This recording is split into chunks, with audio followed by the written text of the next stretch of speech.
ओम शांति। आज 1 मई 2022 है।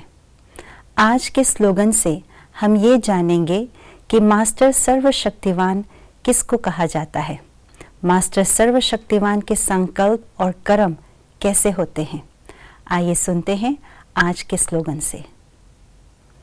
जिनके संकल्प और कर्म महान हैं, वही मास्टर सर्वशक्तिमान है।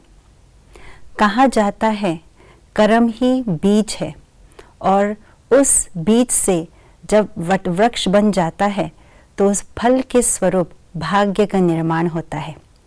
लेकिन कर्म से भी सूक्ष्म है संकल्प, और संकल्प ही कर्म का बीज है।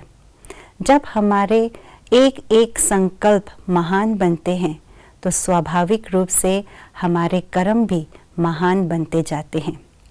परंतु महान संकल्पों से लेकर के महान कर्म बनने तक की जो सफ़र है, जो विधि है, वो बहुत साधारण नहीं है और कठिन भी नहीं है, लेकिन इसको अन्य लोग सोचते हैं कि बहुत कठिन है।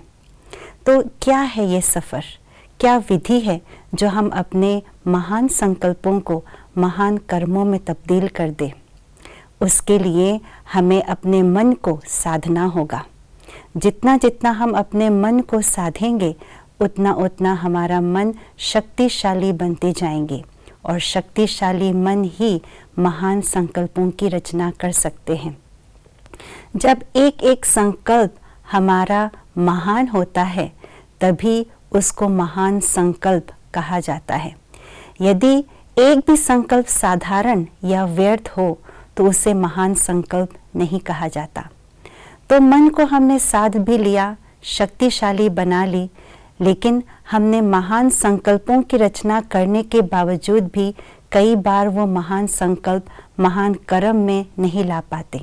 अर्थात संकल्प और कर्म समान नहीं बना पाते हैं।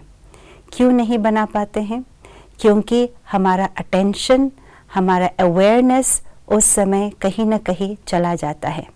यदि हमारा फुल अटेंशन हो, एक एक संकल्प मेरा महान है, तो मेरा एक एक कर्म में जो महानता होनी चाहिए वो आए।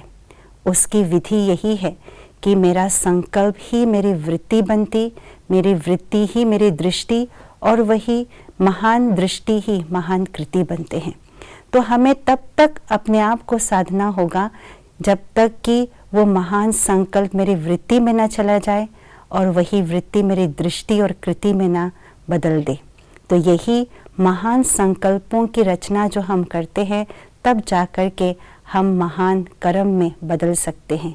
इसी को ही आज मास्टर सर्वशक्तिमान कहा गया है, क्योंकि इसके लिए मन को शक्तिशाली बनाना अति आवश्यक है। तो आइए हम अपने इस स्वमान में स्थित हो जाए कि मैं मास्टर सर्वशक्तिवान हूँ, और अपने मन में महान संकल्पों की रचना करे और अपने हर कर्म को महान बनाए। ओम शांति।